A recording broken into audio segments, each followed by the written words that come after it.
1, 2, 3. Hey, you're back with Steve Rhodes, the Get Out of Debt guy, and Damon Day, the stupendous, amazing debt coach. Today we're answering some of your reader questions, and Damon this time has filtered them out. So, Damon, hit us with them. When you said stupendous, I thought you were going to say something else. So, yeah, I went through and Steve had asked me to gather a couple of reader questions that we could talk about on the podcast today because, quite frankly, we're kind of out of ideas because when it comes to debt and getting out of debt, there's only so much you can talk about, and where you just start recycling the same information. But, some people need to hear it multiple times. So, the reader questions... that's a great point because I've been doing this 30 or 40 years, 30 years now, something like that, helping people with debt. It is the same issue around and around and around again. And I get it. I mean, people are embarrassed about their situation. Nobody wants to reach out, talk to a friend, have a potluck dinner and have everybody look at their, it's very intimidating. Yeah. But everybody just reinvents the wheel day after day. And Damon, I think that between the two of us, we probably have 50 plus years of experience dealing with people and their financial problems. We have seen it all, almost all, because there's always a new surprise. But it is tough to continue to give people the same advice that we've given 10,000 times before and have people say, oh, you don't know what you're talking about, or that's not true, and you just get to a point, I'm just being honest here, you just get to a point like, whatever. You win. I give up. Yeah, like someone will ask a question, and there's no stupid questions. We appreciate the questions, but yeah, sometimes it gets frustrating when they'll ask a question, and it's like, I've answered that question 50 times. There's 50 articles on the website about this exact same scenario and what to do, but that's okay. Two of these that we're going to be doing today are about different debt relief companies. And we're not going to mention names because it doesn't matter name, because it doesn't matter because they're almost all the same. But Steve, you and I have seen this song and dance. Hired debt settlement company or debt relief company or debt validation company. Debt validation company took my money for a year, for 2 years. Debt validation company or debt settlement company didn't do what they said they were going to do. Now I'm getting sued. Is this company a scam? What should I do? I mean, we see that. Every week, I have a handful of reader questions that are basically that. I could have summed up 80% of our reader questions are that. Is this company a scam? They're not doing what they said. And it's like, yeah, these companies don't do what the salespeople say these companies are going to do. I know. And let me bitch about this for a second, because what has happened over the decades is it's the same damn sales pitch. The company at the time that's scamming people ends up going out of business. Somebody else picks up what they think is a great idea and reinvents the script. And consumers constantly, I understand why, human nature, behavioral economics, the psychology of money, all that stuff. But consumers constantly fall for the magic sales pitch, as you have said, the magic beanstalk letters, and instead of listening to good, honest, realistic, functional advice. Yeah. And it gets frustrating. And the word you said, scam, that's also nuanced, right? It's like, is this company a scam? Oh, yeah. Is this company a scam? It's like, what's your definition of a scam? Did they take your money with the intent of running off to the Himalayas, never to be heard of again? That's a scam? Well, that's an obvious scam. A lot of these companies aren't that. Some of them are. But is it, hey, they sold me this service under false pretenses, or I thought this was going to happen, or I was led to believe this was going to happen, but that's actually not what's happening, and now I'm out $10,000. But maybe they did exactly what their contract said they were going to do. You just didn't read the contract. So is that a scam? Or I don't know. Here's the other variation. The company sold you something, but then the creditors changed their policies and procedures. Yeah. Doesn't mean the company was a scam because they don't have any control over that. Yeah, exactly. And it's like when you mentioned, people repackaging, changing the scripts, like this debt validation BS. It's okay. Debt validation is a scam. I used to do it for people 20 years ago when I was like 20, 21, 22. And I thought, this is great. We send these special magic beanstalk letters, as I call them. And the banks just go away and the debt goes away. And you just show that, we're going to show the banks and we're going to show that they didn't use their own money to create, to give me this money or whatever. And it was money created out of my signature, whatever BS line they're going to use. That is a scam. Debt validation doesn't work. These companies just take your money and hope you don't get sued. That's it in a nutshell.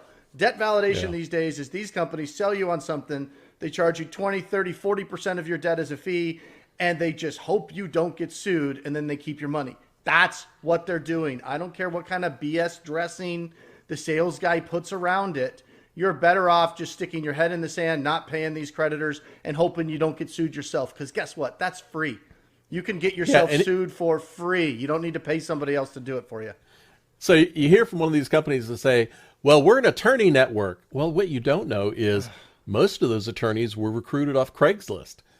And I'm not kidding. It's just, but it sounds so good. But the thing is, people, they get desperate. They don't know what to do. This sounds really good. And I know this is a shameless plug, but just freaking call me first. I do a free consult in the beginning. You want me to look at a contract? You want me to explain what they're going to do? Listen to what I say they're going to do. Listen to what the sales guy says they're going to do.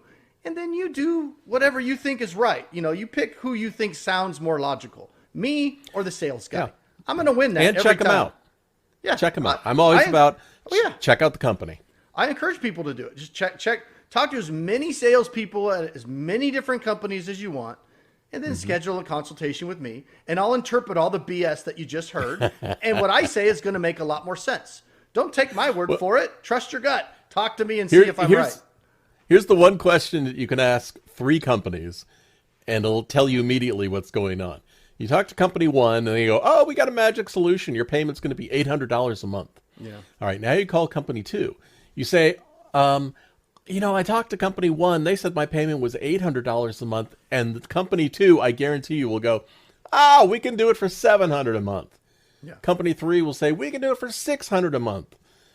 How are they all making up numbers? But wait, then you call company 1 back. Oh, we can lower your payment $500 a month. Yeah, we can do it for $5. Yeah, forget about the 8. We just we want some money, please. My commission is riding on a yes here.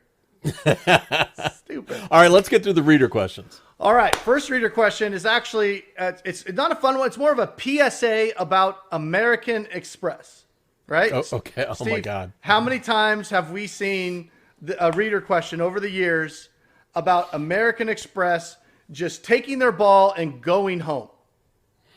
American Express kicks loyal customers in the nuts all the time for their own reasons. Yep. And it happens all the time. You lose all your reward points, your perks, and everything else. I'm not going to spoil your message here, but it's constant. Let me read the reader question. And this is not a one-off, right? We see this a lot with American Express, with other companies too, but American Express loves to kick people in the nuts, as Steve says. So, question is, I've been a platinum card holder for 30 years, having accumulated 3.5 million reward points. Let that sink in for a second. In January, I don't know why they didn't use them.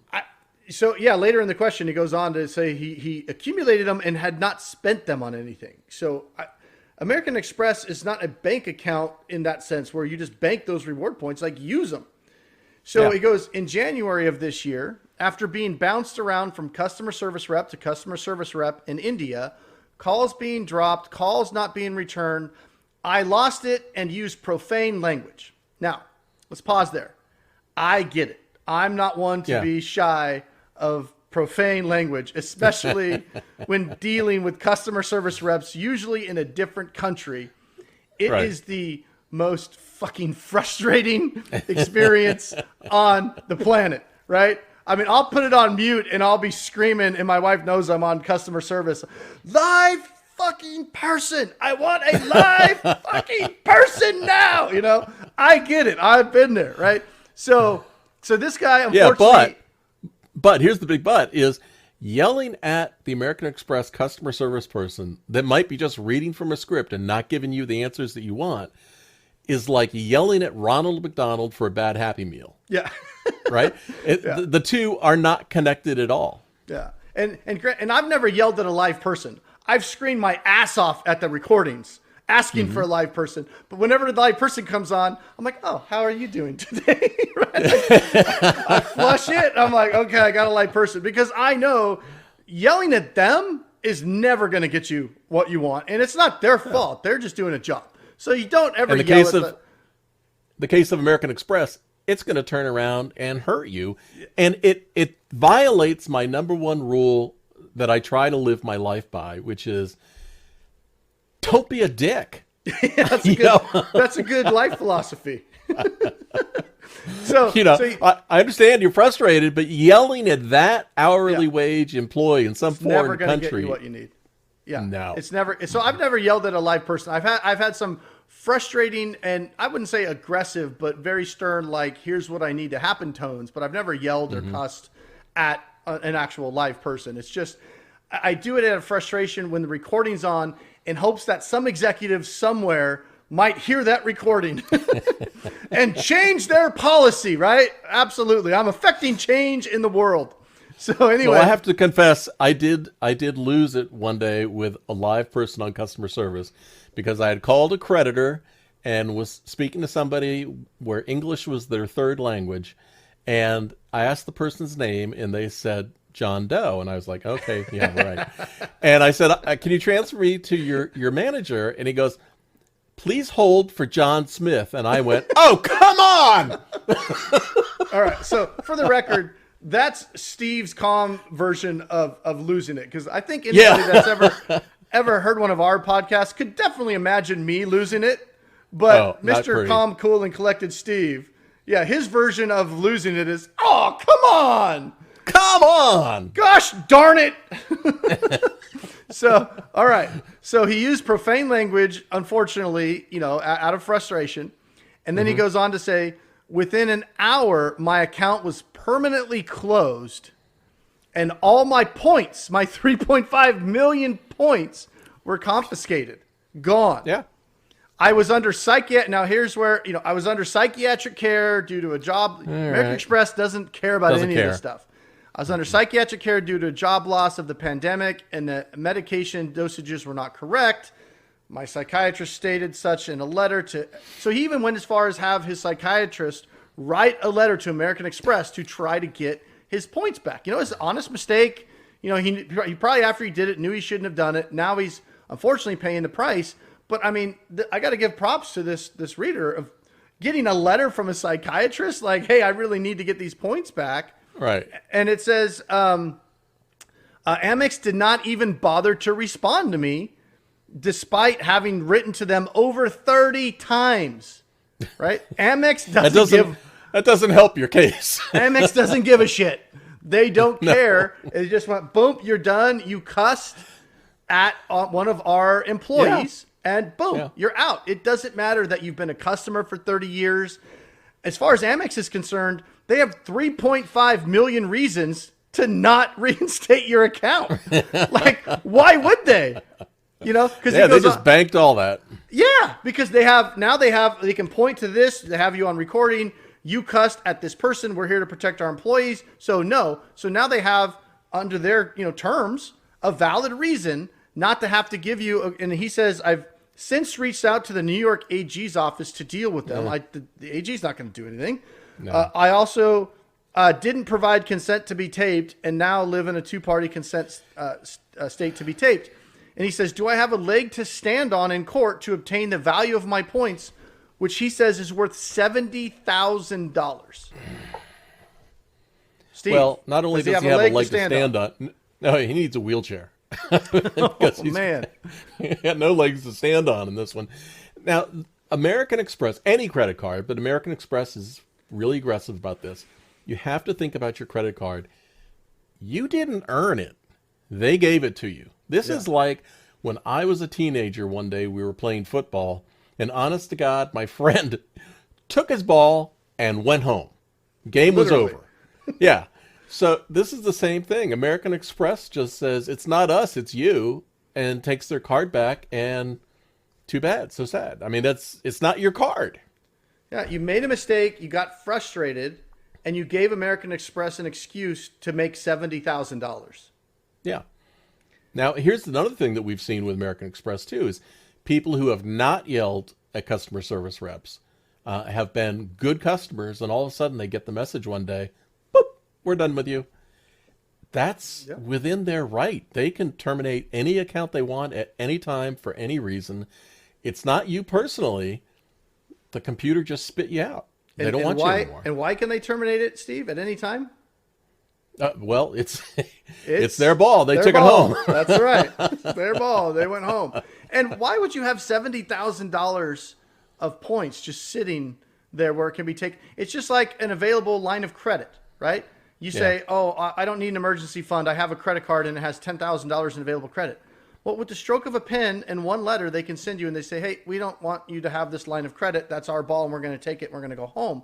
You're not entitled ever to that line of credit. And the same with the points. If you start looking at the contract, it'll say, these points have no cash value, right? So you can't say that's $70,000 they've taken from me. So you have no leg to stand on in court. They didn't do anything illegal by terminating your account. In fact, I have written about this time and time again in the fine print of the cardholder agreement that American Express cardholders sign. It says that you can ask for your account to be reinstated. You're going to have to pay a fee and you're going to lose all your points. And then, maybe we'll reinstate your account. You're going to start from scratch. But the cardholder agreement tells you exactly what they're going to do, and then they do it. So big takeaways with American Express. Don't fucking cuss. Don't be a dick. Don't be a dick. And don't leave all your points sitting on the card. Use them while you have them. I mean, they're not earning interest with American Express. Use them. Get some damn gift cards. Hell, I could have used some $70,000 worth of Home Depot gift cards. That would have been great. Yeah.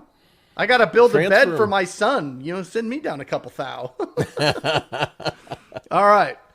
What's the next one? So the next one, actually two lumped together, which ties back into what we were talking about at the beginning of this podcast, which is these debt relief companies and how they just don't ever do what they say they're going to do. So this one really makes me feel bad. I've actually sent an email to this reader to see if I can help her out here because she's in a tight spot. And it's a fairly long question, so I'll paraphrase a lot of it. And I'm not going to use the name of the company because the name of the company does not matter. If it was just like one off here or one off there, but they're all the same for the most part, So she said, started with X law group, and there you go, the law group. Oh, they're a law group. Started with X. I know who they are. No, you don't. No, you actually don't. This is a different law group. Oh, it's a different law group? Okay. Different law group. This is a different law group, not the one you're thinking of. Okay. But all the law groups fucking suck. Yeah. And here's the funny thing, like 75% of the people who call themselves law groups are not attorneys. Yeah. I have an attorney on my case. I've had people I've talked to said, I've got an attorney working on that problem for me. I'm like, oh, really? Who's the name of the attorney? Oh, it's such and such law group. And I'm like, yeah, I guarantee you an attorney has never even seen your file and does not know your name. Guaranteed. Right. You don't have an attorney working on that for you. But it sounds good. So she signed up with this law group in 2019, December 2019. It's $390 for 2 years. She's a widow on very limited resources, and they're taking a large portion of her monthly payment to survive. This is all in caps, by the way. Her reader question, the whole thing is in caps. But X company assured me I was doing the right thing to straighten out the debts. They weren't mine as they were my husband's when he passed away. The husband's daughter maxed her out. So anyway, she's saying it is what it is. She has the debt in her name. This law group has taken the money every month since December of 2019. She owed approximately $15,000. So they've been taking almost $400 a month from her for the last, almost beginning of 2023 now. So it's 3 years. So for 3 years, they've been taking $400 a month. So isn't that $15,000? No, it's 4,800 times 3. That's $15,000, right? I mean, Almost I may the not amount be of her debt. I may not be a smart man, but wait a minute. So she hires this company to get her out of this $15,000 in debt. They haven't done anything, and she's paid them almost $15,000 so far. What the fuck? So she says, I've called repeatedly every month with no resolution. Supposedly, she had a Sam's Club card that was paid at approximately $740. She's asked for verification that this was to be paid, but she's yet to receive any paperwork from this law group about a settlement. There was 3 other debts that they were also supposed to deal with. She says, to date, nothing has been paid.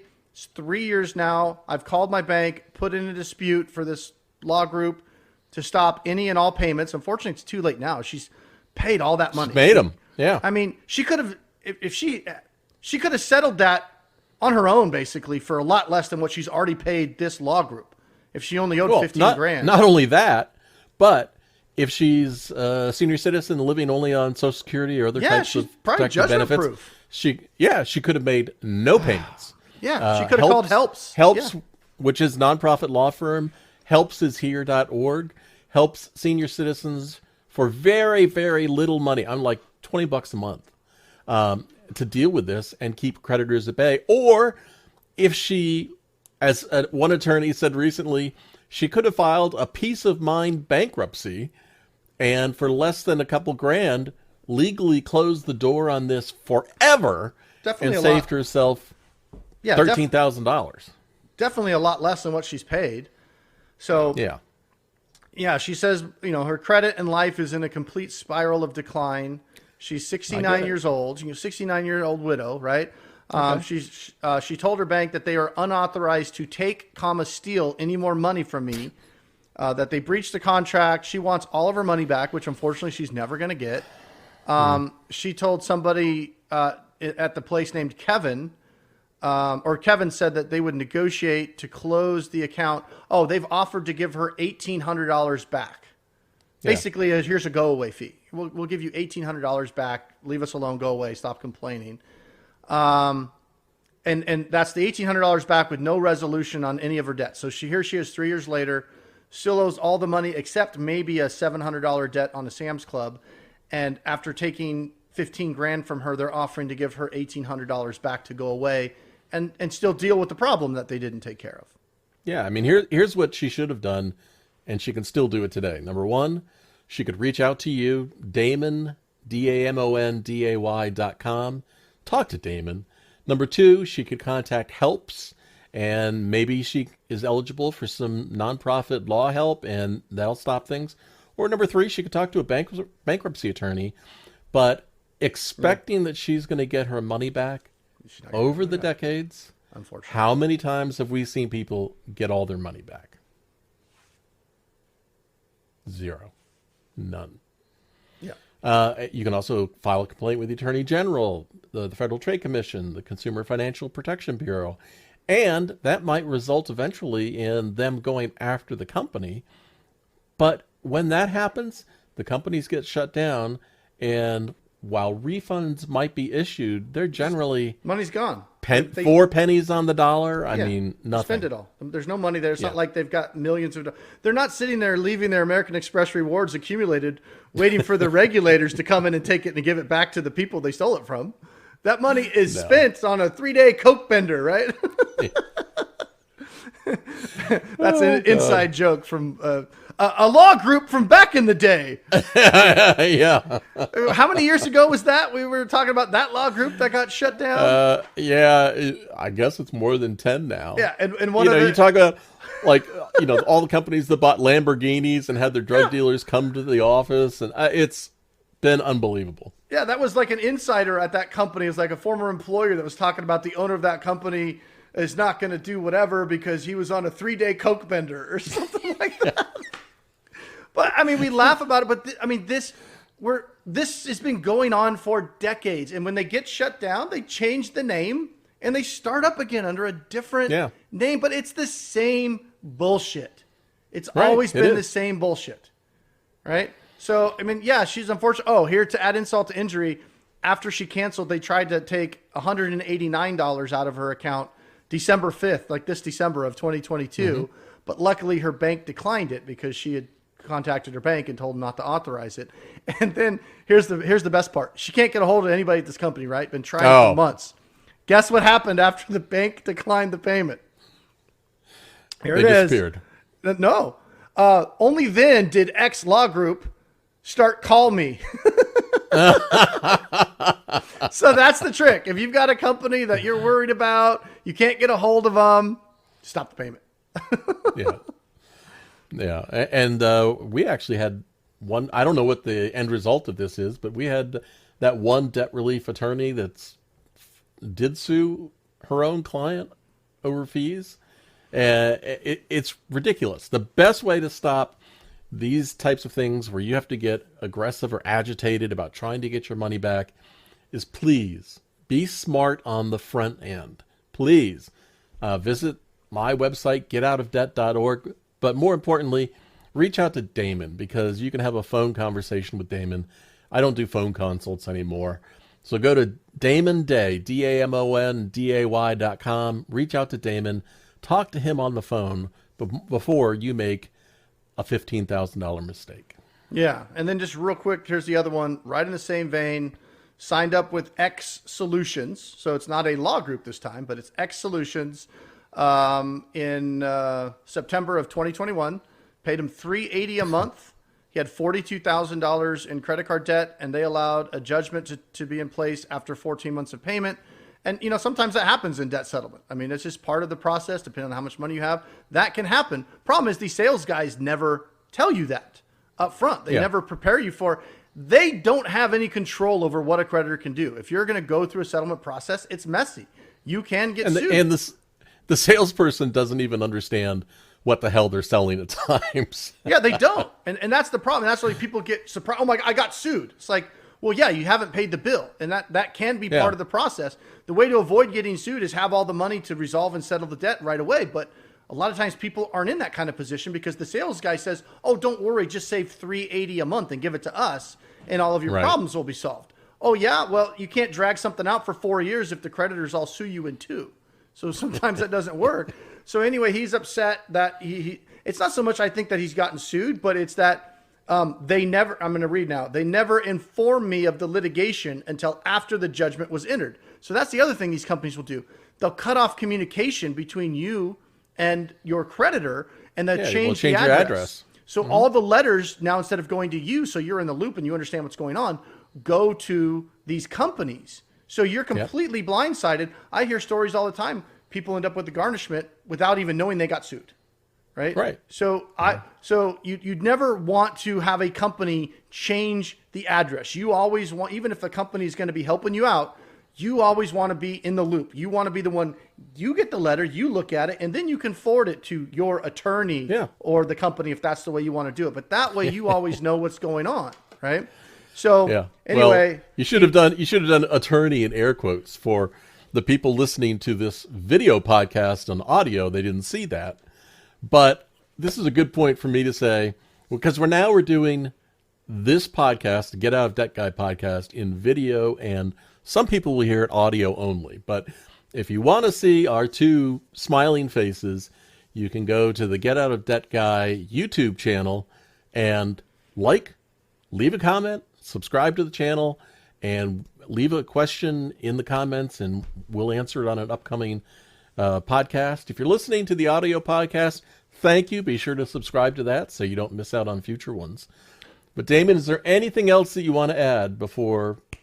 Yes. Shameless plug for our new project, the Penny Stupid project over on YouTube, where Steve and I are testing all the side hustles and making more money.